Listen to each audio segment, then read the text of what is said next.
more than just a trend, Mr. Nalagon, more than just trending.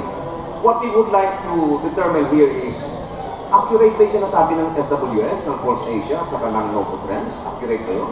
Kasi palagi tayo naniniwala, pati dyan yung naniniwala sa kanila.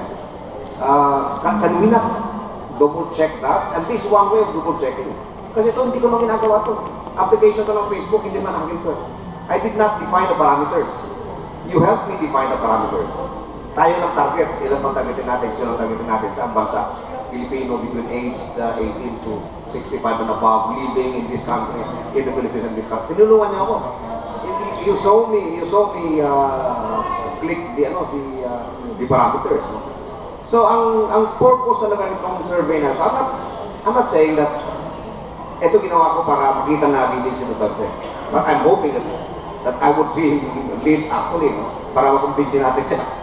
But you know, the point here is that dapat matigil na itong ginagawa ng mga survey firms na nagka-trending at nagmamind conditioning. Hindi natin pwedeng baliwalain ito. Because for so long, even before, wala pa yung internet, wala pa yung Facebook, wala pa yung mga modern information technology applications na pwedeng gamitin para makuha yung sentimiento ng tao. Noong araw kasi napapaniwala tayo sa kanila. But now, with the available modern information technology applications, we can already validate. And what would be a more effective way of validating than this kind of survey? Sir, Governor Dalian siya.